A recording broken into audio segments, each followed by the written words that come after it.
the training. But Please just do. It's just me and just you. to try to get that casual conversation going with the folks that are coming in on service, the way that you described it when you and I met last week, Thursday, it was a really well scripted opportunity. So I think I'm getting hung up a little bit on my script. Yeah, I think so too. So there is nothing to convince them, absolutely nothing to convince them. The tool that you use, Automotive Mastermind, is great. It's very practical and it does give you a lot of information. If you don't have information, that doesn't mean you can't get it. So you technically have only two approaches, two energies about this. If people are upside down, then it's a financial advice, it's a financial possibility. So you work with possibilities. The good thing about possibilities is that there's no obligation for you to act, to do anything. And for me, there's nothing guaranteed. So I can't guarantee anything about a possibility. It's a possibility. We're both entering this possibility blind. Not blind. Sometimes Automotive Mastermind will give you a lot of percentages of hope. So sometimes you would be 95% hopeful that the possibility will work out exactly the way you see it.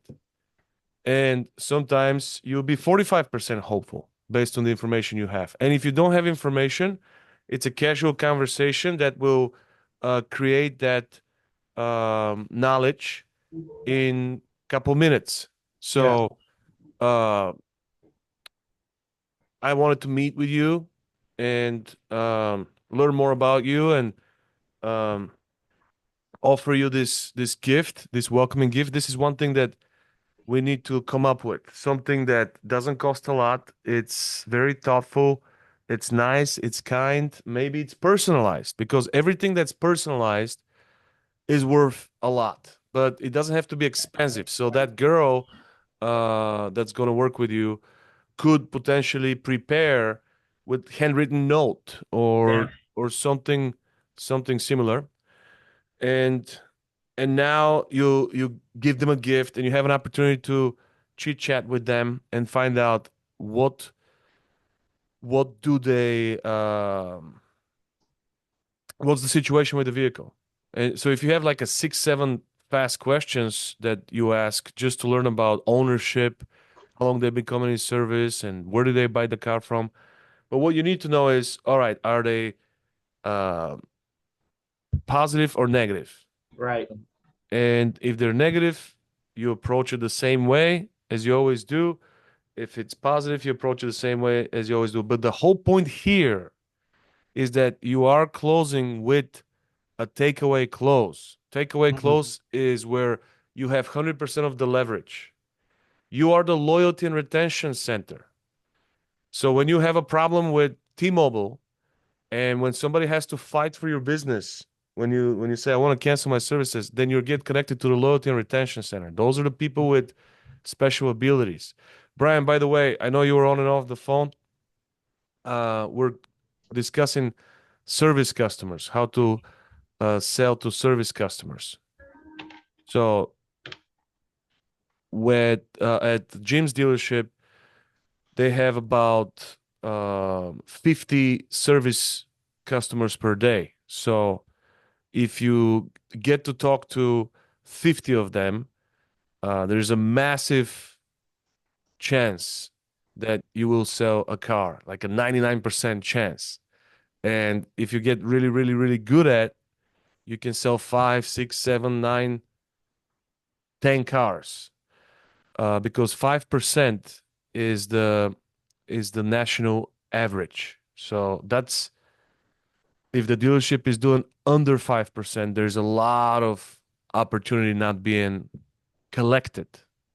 So, if you have the automotive mastermind, then you can walk in with more confidence. The best way you build trust and the fastest way to build trust is when you know something personal about them, that there's no way to know that unless you have looked in their personal file. So when you approach them with that, when you say, "Hey, my name is Jim. I answer directly to the owner, and I've been expecting you today. I've got something important to share with you. Follow me to my office, please." Just get their attention in a positive way, or I've got some good news to share with you. Follow me to my office, please. I'm from the Loyalty and Retention Center. We really appreciate your business, and I wanted to share something with you. It's personal, so would you please follow me to a more private spot? Now you have them to sit down with you. You've got their attention. No pitch for that. There's no pitch here. And then hey, your monthly investment is 727. Your interest rate is 27%. We were just helping another client few hours ago, and they were in the same exact situation, and we were able to lower the rate to 8%. I don't know if that's in the cards for you. I don't know if that's in the future for you, you know, but there's a possibility there that we can explore. The good thing about possibilities is that you're not obligated to do anything. You can choose to take the opportunity or not, or leave understanding your situation better.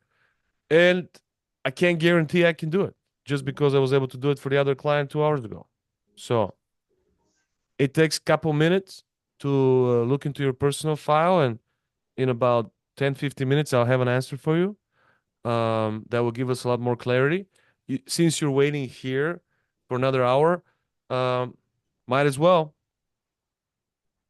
learn. And the whole point here is, if they have any type of pushback, first of all, you failed in putting them at ease. You failed in making this sound like a sale. Yeah. Because the game here is abundance. Is how can I get to all 50 of them?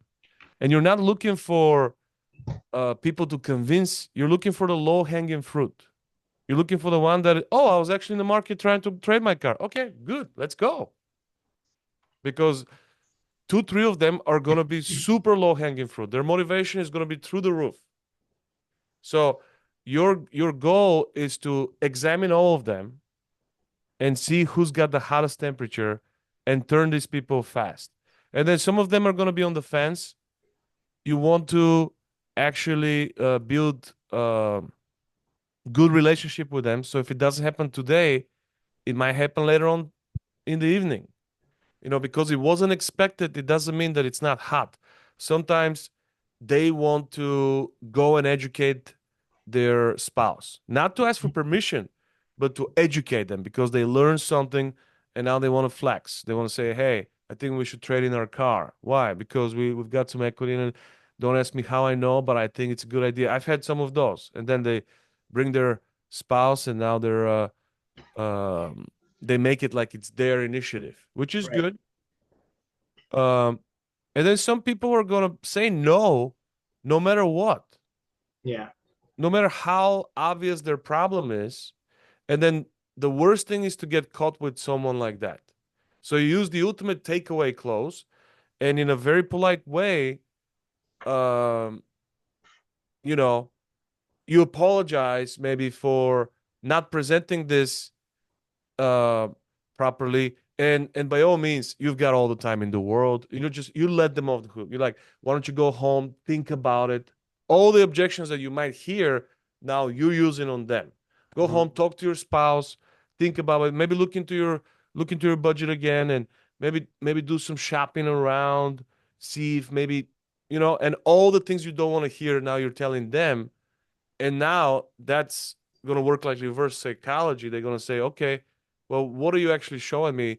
This is actually good." They're going to start being interested. They're going to be like, "Oh, I'm going to be back tomorrow, and we'll do this tomorrow. Or I'll be back tonight."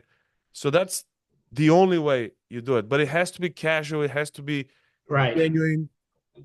And sometimes if there's nothing there, there's nothing there. Just don't push it, because your goal is not to close the person in front of you. Your goal is to really get the opportunity to talk to all 50. Yeah. Because out of the all 50, sometimes they'll be way more motivated than you. So you'll be just serving them. They'll be soliciting you. Yeah.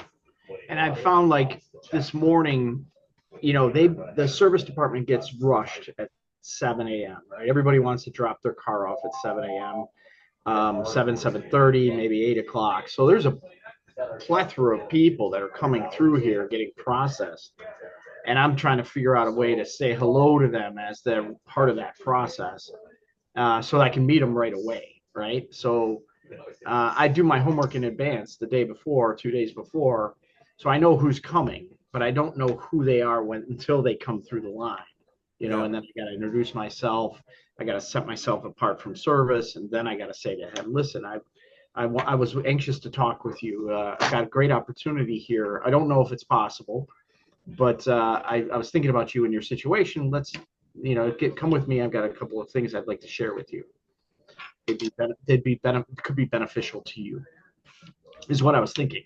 Yeah, That's just what I've been saying. stay away from vague stuff Yeah. because it sounds like a sales pitch. So the more Yeah. specific you are, like if you have no information about them, hand them a gift, welcome them, let them know that you've been looking at their file and you still don't know a lot of information. You want to update your file, and you go get the information that Automotive Mastermind doesn't have. Yeah. Figure out who's the owner of the car, what's the balance. Ask those questions. People will answer those questions sometimes because that's your you're from that department, and Yeah. update your file. And as you get the information now, possibilities arrive, but you don't want to sell it. You don't want to convince anyone. It's literally a possibility, but if they don't seem to be interested, don't satisfy your ego to try to dominate them and try to, oh no, you don't know what you're missing. Don't try to sell it, because guess what? There might be a person right next to them who needs you more than they do. So if there's no chemistry, if it didn't work out, then move on to the next person. Yeah. If there's no one there, then go to your computer, find out who's coming next, get a hold of them, be like, hey, I know, are you getting picked up? Are you getting dropped off? And then, do you guys have a shuttle? Yeah. We have a courtesy driver. Perfect. So you got to start offering that Mm. the night before. So, hey, I don't know if you're planning on being dropped off, or sometimes I understand how it's hard to find people to pick you up and to follow you. We do have that available. So I just wanted to offer that to you. And that's an opportunity to talk to them. And I'm going to be working on like a process, but you can already simplify it, because the reason why you'll be so good at this is your people skills. So don't be a sales guy. Be Jim. Jim, the man that loves the Lord. Yeah. Amen. Be Amen. yourself.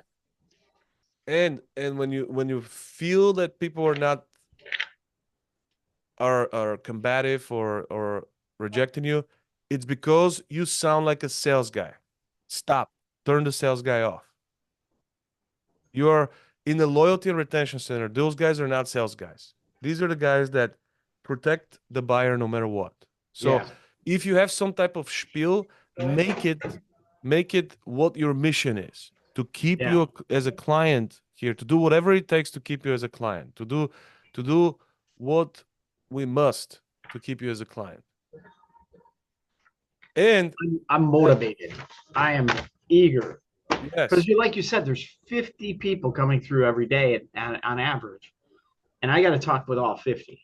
yeah, you need to know what percentage, just like the mastermind has like a percentage. Yeah. You're like, I'm curious if what percentage is everybody? And you're gonna have some people at 92% Yeah. that are ready to roll. Some that are 92 that aren't. And when you focus on that, people are gonna observe. The service customers are observers. So when they see you working with somebody from service, and then eventually watch the whole process, if for some reason they're like witnessing that, they will start soliciting you. Sometimes as you're presenting yourself to someone, another person would say, oh, I need to talk to you too. I Yeah. want to talk to the loyalty and retention center too. I've Yeah. been buying cars from you. All right, ma'am, your turn will come. Let's schedule an appointment. You know what I mean? I've got Yeah. enough for everybody. Relax. You're all dear to me. So maybe Love starting it. the day with like donuts, making a quick presentation to the whole if you know who they are, that will be impressive. Like if you know you must be John, I've been expecting you, you must be Dorothy, you must be Jennifer. When you know their names, they're like, this is a different place, right? Right. And again, the only thing that could go wrong is you sounding like a sales guy. Yeah. Yeah. If you sound like the owner, not like the sales guy, you gotta sound like the owner. The owner is limitless. The owner can do anything, but it's a possibility, which keeps you in the loop. Brian, how can Thank you. I help?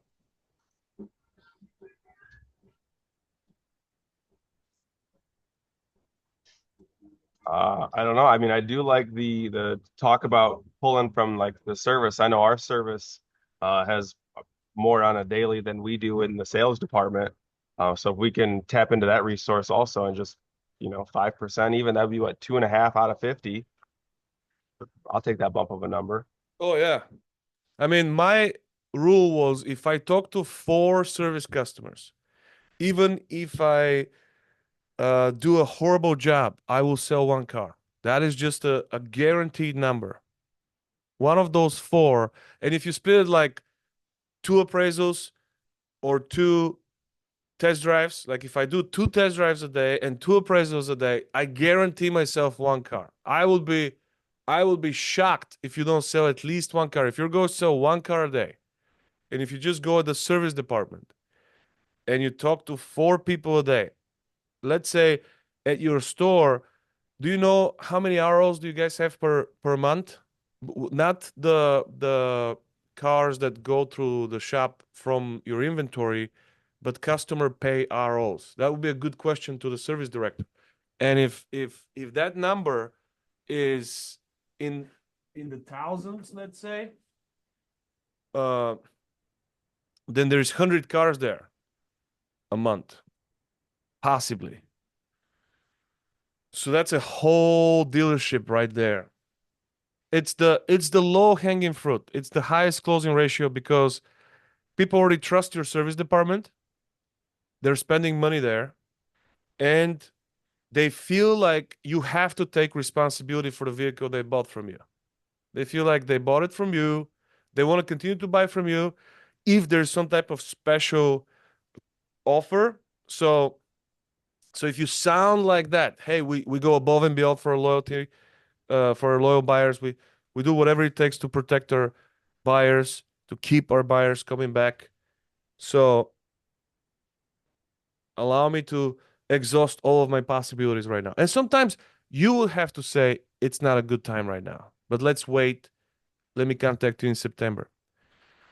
So yeah, if you don't have the tool, it's a very quick conversation. I convinced the dealer to invest in donuts. So I had a tray that I ordered, massive tray that fits maybe 3 dozens of donuts, like 36 dozen donuts. And I would go to the service department at about 6:45, put those donuts, lay them out on the tray, and then I would just at 7 a.m. the service department will fill up. There will be like 20 people there, first thing in the morning. Waiting room is packed, and I would just walk around with the donuts and literally sell the donuts to them like, oh, this is the most delicious one. And I would try to get everybody to get a donut, like a guilt-free donut. Come on, let's start the day with a donut. And people start to like me because I'm the donut guy. So I don't introduce myself, at the first impression is I'm giving them free food, I'm pouring them coffee. So I'm just like a waiter. Like, what can I get for you, sir? What can I get for you? So they think I'm the waiter guy. And then I go and I start introducing myself to whoever I have information about. But I didn't have auto alert in the beginning. As much information I could get was from the service writers the night before. Like, who do you have? What do you have going on? So I'll make my own list and I'll try to If they're familiar with the customer, sometimes they're not familiar with the customer. They give me some type of description. So I went through a lot more research, and then I would start to recognize them. Oh, you must be Jim. You must be Brian. Yeah, how did you know? Well, the owner actually asked me to talk to you personally, so do you mind following me? And then they were like, okay. They trusted me because I gave them something. I was kind to them. I served them. And and then when I say I'm in the loyalty and retention center, I'm not in the sales department. I don't even know how to appraise a car. I don't even know how to present numbers. But I knew all these things. They knew that this is not a sales conversation. And I realized that's the number one thing to protect in these scenarios. Whatever word tracks you use, as long as they know that you're not trying to sell them something, that's the only turn off. Because a lot of people have tried it the wrong way, and it's kind of like the only thing they expect. Kind of like the way ask for referrals. People ask for referrals. If you know anybody looking to buy a car, send them over my way. And people are just sick of the question, and they are responding with a lie. Um, and this is very similar to service to sales. So if you make them feel special, if you personalize your opening gift, if you the more direct you are, especially those that are making financial decision. If somebody's $15,000 upside down, they need to be educated on the situation, the growing risk. They just need to be aware. So you're sharing the information with them. What they do with the information is their business. No judgment, no try to convince them. If they say, okay, I'm going to continue to be in this situation, perfect. Maybe they've got money coming in, money. Cut them off. Find another person. The whole point here is to operate in abundance. If it doesn't come easy, if it's not super smooth, then cut yourself out and be like, maybe we can address this next time when you come in service. Take your time. There's no rush for this, right?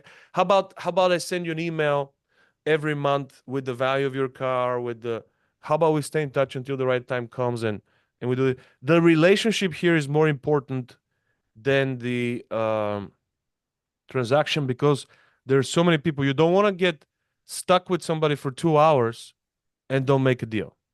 So the commitment has to come first. People have to be like, I'm definitely interested in exploring opportunities to trade in the car. I definitely want to look into those options. Some people are going to be, oh, I really wanted to do that anyways. So the bigger the commitment is at the first impression, as soon as they realize you want to explore possibilities, the more important it is. And you still gotta ask those questions that remove conditions, right? If the vehicle is not under their name, they can't make a deal. If the vehicle is under multiple people's name, they can make a deal. If they don't have income currently, or if the situation there's like a drastic change in the circumstances. So all these questions you kind of find out in a casual way, but there have to be like the first few things you address while you're getting to know them. So let's figure out a gift that you can hand, whether it's a pen that you can put in a goodie bag with some stickers or something like that everybody gets, and maybe print out free car wash coupons, and so now they know that car wash is actually paid, but they can wash their car maybe 3 times or something like that. So that will build value in the car wash. And some stuff that you can give for free, talk to your managers. Sometimes there's like Zurich packages. If you're selling packages, they have these goodie bags. Whatever it is, go there with a gift and open that relationship with a gift. All right. Stevanica is here. Cassidy, what are you dealing with? This is an open Q&A today. We have a very, very small group. So how can I help? I quite literally can't get anybody in. I make posts every single day and I have nothing. Who's this? Cassidy. Cassidy. You have made how many posts?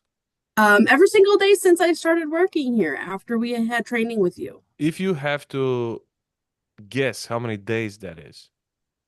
10 10. every single day I've worked. All right. So that's still the very beginning. Okay. When you do 100, it will be a very, very small data to study. When you do 1,000, you would know exactly what works. Okay. What's in the post? Do you sound like a salesperson?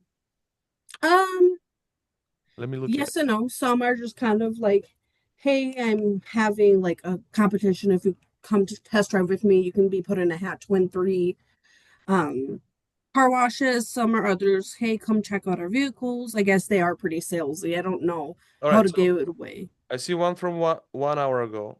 Then I Yeah, see one from 4 days ago. yeah. 2 from 4 days ago. Then 5 days ago. Then June 16. Then June 14. So it's not every single day. June 13. So, well, June not 12.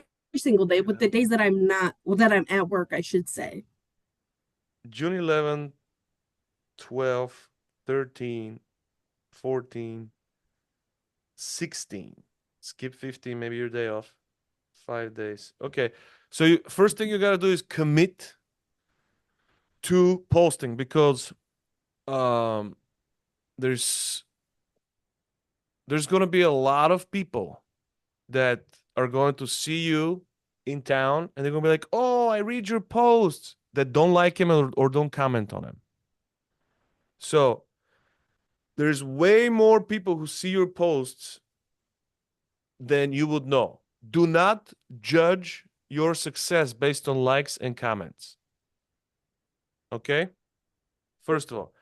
Second of all, what is the benefit and the advantage for the reader? What do they get? They're not interested what you need. They're not going to help you.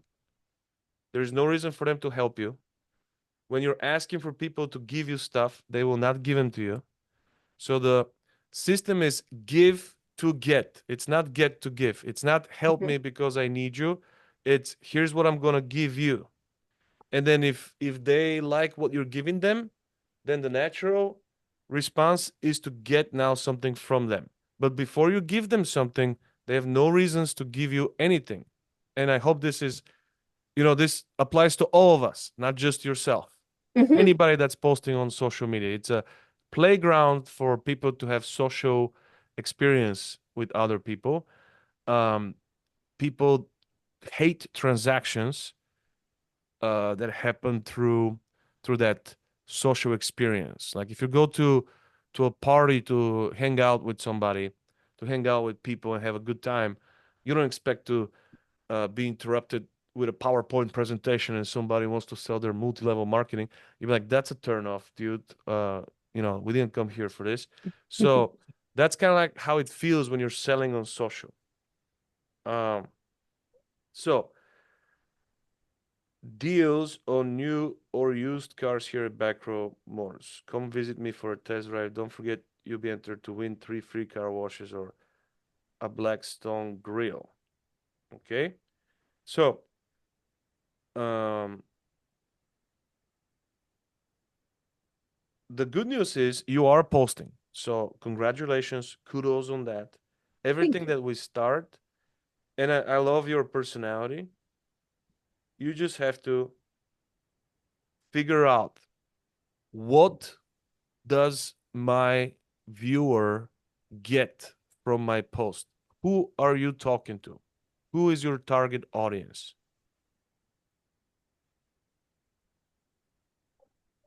Who are you talking to, darling?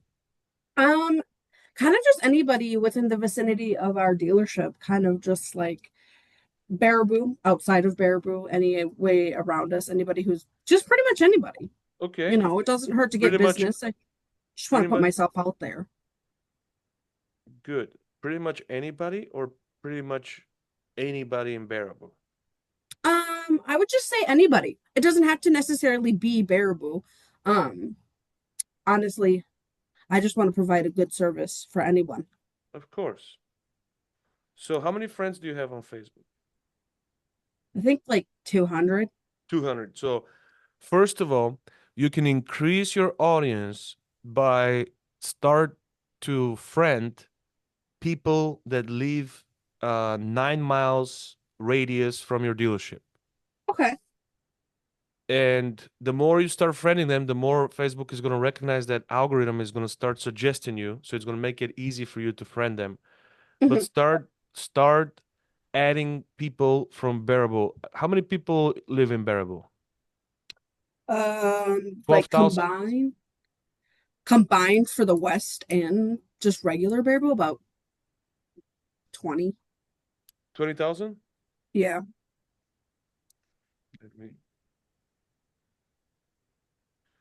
Bearable is 12,554. Out of those, probably there are 5,000 people with Facebook.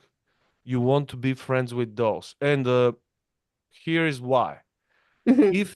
If you are friends with 5,000 people who live in Bearable, you will be the most powerful media in Bearable. I want to be So, powerful. I like power. so if you sell a car to someone who influences thousands of those uh people, someone that Mhm. 1,000 people in Bearable know, maybe a chef at the local diner or waitress at the local diner. 1,000 people know that waitress. She's influential. You sell her a car. Now, 1,000 of your 5,000 friends who are active on Facebook are going to recognize her, and you're going to have a massive viral post. And now the whole town will be talking about you because it's coming out of your profile. So if you're talking to the people in Bearable, think of this. What do I get as someone in Bearable? What do I get? So start with this post today. Ask a Mhm. question.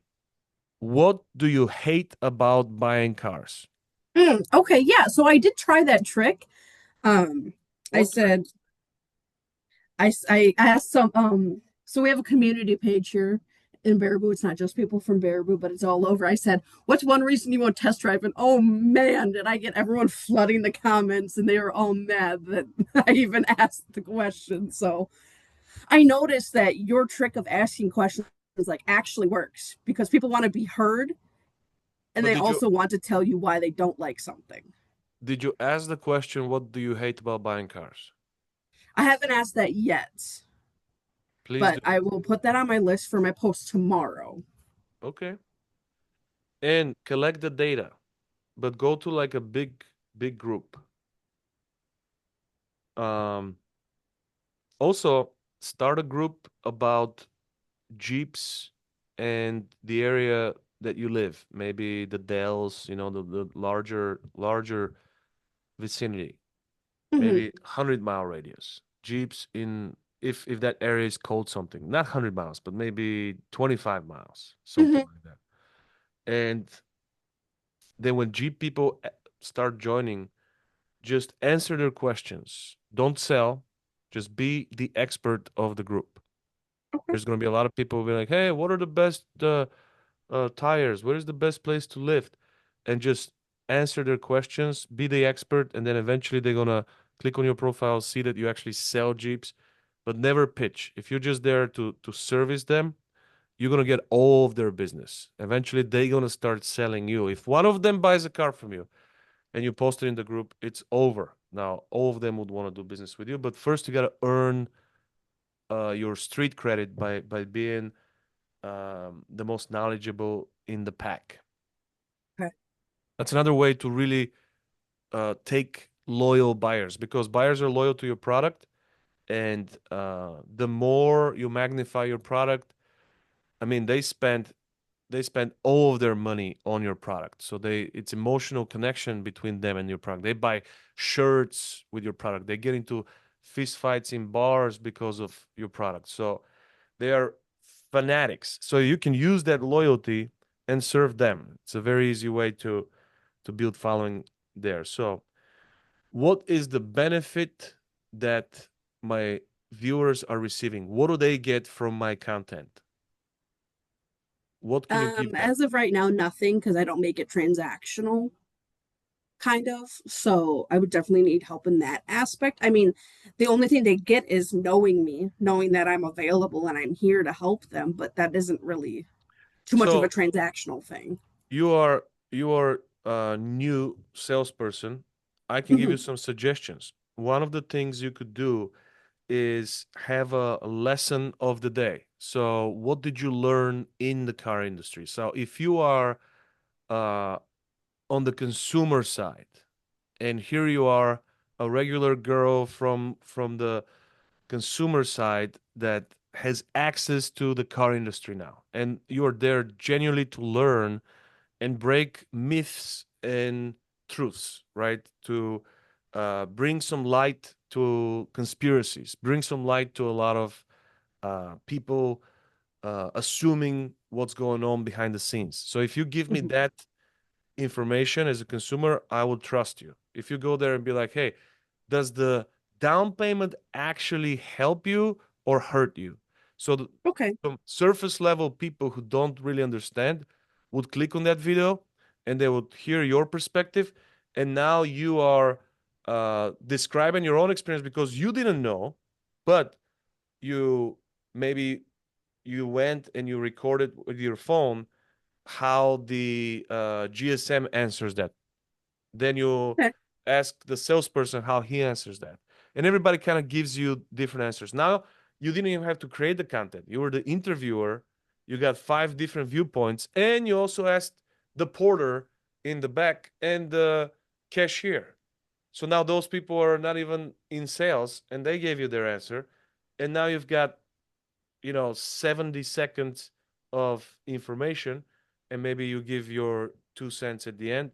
That will be something that the consumer can connect with and be like, I'm actually learning from her. Okay. And you can come up with like stuff that you're actually learning. Today I learned what APR is, and today I learned that um, here's how they determine what APR you get, and then you go really deep into it. And sometimes if you ask Google and AI, you can have like a whole um, screenplay of what to Mhm. say. Just Okay.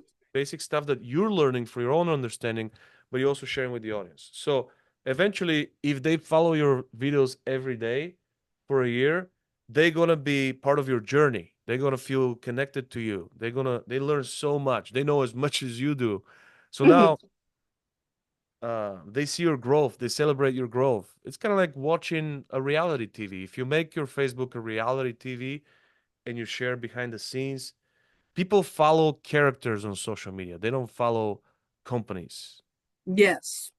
So I've noticed that. I've gotten in the algorithm of getting other salespeople from different dealerships around the United States, and I'm like, wow, okay, so you're just kind of playing a person and not showing your outside life.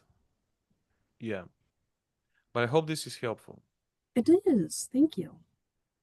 And kudos to the posts you're making. They're awesome. It's just you recognize it yourself that they're a little bit too transactional. So think Hmm. about what do they get from me? Do they get some good information? Am I positioning myself as an expert? Hmm. Am I making it easier for them to buy? Is that what they get from me? I just make it so easy. And maybe that's the perception you want to create.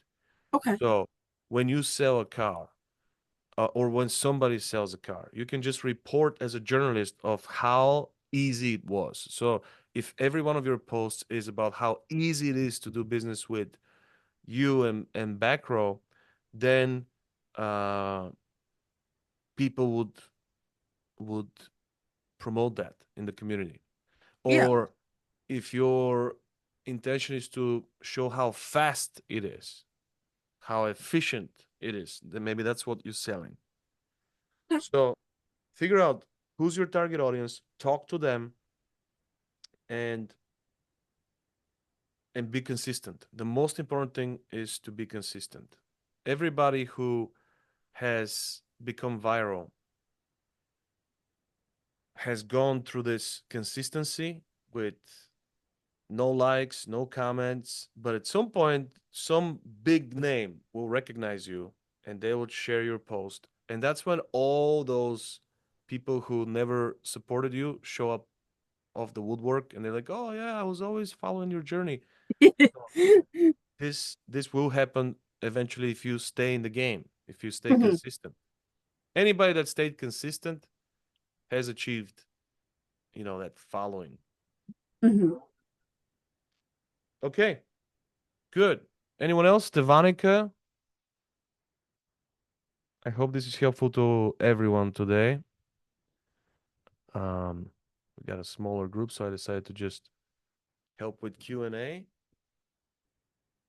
Let me know. How can I help you? What are you dealing with right now? Share some wins or share some struggles. This is the time to learn from each other.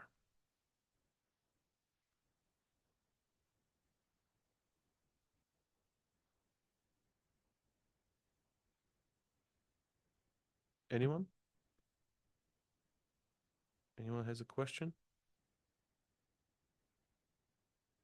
or comment or takeaway?